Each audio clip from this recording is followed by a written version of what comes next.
Hello అండి, welcome to David Sonu YouTube channel. ఇప్పుడు మనం చూడబోతున్న దేవాలయమే మాధవస్వామి దేవాలయము. దీనిని రాత్రికి రాత్రి నిర్మించిన దేవాలయం కూడా అంటారు. ఇప్పుడు మనం దేవాలయం లోపలికి వెళ్దామండి. చూడండి ఎంత అందంగా నిర్మించారంటే ఈ దేవాలయాన్ని చాలా అద్భుతంగా నిర్మించారు. అప్పటి కాలంలో ఇంత అద్భుతంగా నిర్మించారండి. చాలా అద్భుతంగా నిర్మించారు ఈ దేవాలయాన్ని. ఇక్కడ చూడండి, ఈ దేవాలయాన్ని పురాతన వస్తువుల కోసం చాలా విధంగా ధ్వంసం చేశారండి ఈ దేవాలయాన్ని. ఇప్పుడైతే దేవాదాయ శాఖ వారు ఈ దేవాలయాన్ని స్వాధీనం చేసుకున్నారంట. గుప్త నిధుల కోసం ఈ దేవాలయాన్ని చాలా వరకు ధ్వంసం చేశారండి. మనం చూస్తున్నాము, స్తంభాల మీద చాలా వరకు శిల్పాలు అనేవి చాలా విధంగా ధ్వంసం చేశారు. ఇప్పుడు మనం దేవాలయం లోపలికి వెళ్దామండి. ఎలా ఉందో చూద్దాం. ఇప్పుడు చూడండి, దేవాలయంని ఎంత అద్భుతంగా నిర్మించారో. మొత్తం ఈ దేవాలయంలో 25 స్తంభాలు ఉన్నాయండి. 25 స్తంభాల మీద ఒక్కొక్క స్తంభం మీద చాలా శిల్పకళాకారులు నిర్మించడం అంటూ జరిగిందండి. ఇప్పుడు మనం గర్భగుడి లోపల స్వామివారిని చూపిస్తాం చూడండి. మనకు సరిగా కనబడటం లేదు, అక్కడ లోపలికి అలో చేయలేదండి అక్కడ స్వామివారిని చూపించడానికి. అందుకు మేము బయట భాగమే చూపిస్తున్నాము. ఇక్కడ చూడండి, ఈ దేవాలయము చాలా పురాతనమైనటువంటి దేవాలయం. క్రీస్తుపూర్వం 600 సంవత్సరాల క్రితము ఈ దేవాలయాన్ని శాశ్వల చిన్నమ్మ గారు నిర్మించారంట.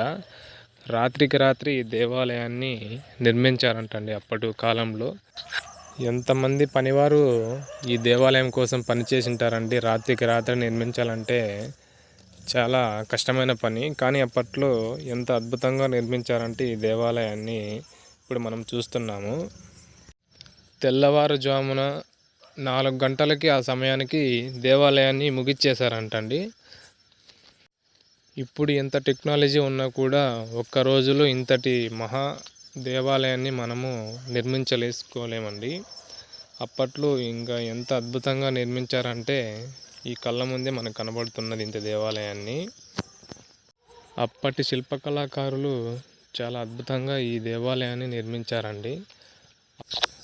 ఈ స్తంభాలు చూడండి ఎలా ధ్వంసం చేశారు. గుప్త నిధుల కోసం ఈ దేవాలయాన్ని చాలా వరకు ధ్వంసం చేశారు. మొత్తం దేవాలయాన్ని రాతి కట్టడంతోనే నిర్మించడం అంటూ జరిగిందండి ఈ దేవాలయాన్ని. ఇప్పుడు మనం చూస్తున్నాం చూడండి. ఇప్పుడు మనం బయట భాగం చూస్తున్నాం దేవాలయాన్ని.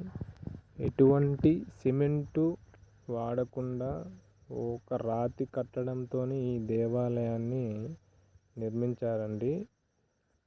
చూడండి, సిమెంట్ అనేది మనకు కనబడటం లేదు. పూర్తిగా రాతి కట్టడంతోనే నిర్మించారంటండి ఈ దేవాలయాన్ని. చూడండి, మొత్తం అంతా ఇది బయట భాగం అండి దేవాలయము. దేవాలయానికి చుట్టుపక్కలంతా పార్కు ఉన్నదండి. ఎవరైనా విశ్రాంతి తీసుకోవాలన్నా ఇక్కడికే వస్తారు గోరంట్ల ప్రజలంతా. ఈ దేవాలయాన్ని నిర్మించాలని ఇంకొక దేవాలయం చూశారు, కానీ ఆ టయానికి సమయం అయిపోయిందనేసి వదిలేశారండి. ఇప్పుడు ఇంకా ముఖ్యమైనది ఒకటి చూస్తున్నారు చూడండి. ఇదేనండి ఉయ్యాల మండపం అంటండి. ఇది చూడండి, 4 స్తంభాల మధ్య ఉన్నదండి ఈ ఉయ్యాల మండపము. చాలా అంటే చాలా చక్కగా నిర్మించారండి ఈ ఉయ్యాల మండపాన్ని. అప్పట్లో ఇక్కడ ఉయ్యాల ఊగేవారటండి ఈ దేవాలయంలో. ఇది గోపుర భాగం అండి. ఇప్పటికీ పై భాగము చెక్క చెదరకుండా అలానే ఉన్నదండి. చూడండి, మీకు చూపిస్తున్నాను ఎలా ఉన్నదో. ముఖ్యంగా చెప్పుకోవాల్సిన విషయం ఏమిటంటే, ఈ మాధవస్వామి దేవాలయంలో ఈ కోనేరు నీరుని చిన్నపిల్లలకి తలస్నానం చేపిస్తారండి. ఎందుకంటే చిన్నపిల్లలకు తల మీద ఎటువంటి గుల్లలున్నా ఏమున్నా ఈ స్వామివారి కోనేరులో నీరు 3 వారాలు తలస్నానం చేపిస్తే తగ్గిపోతాయని ఇక్కడ వారి నమ్మకము.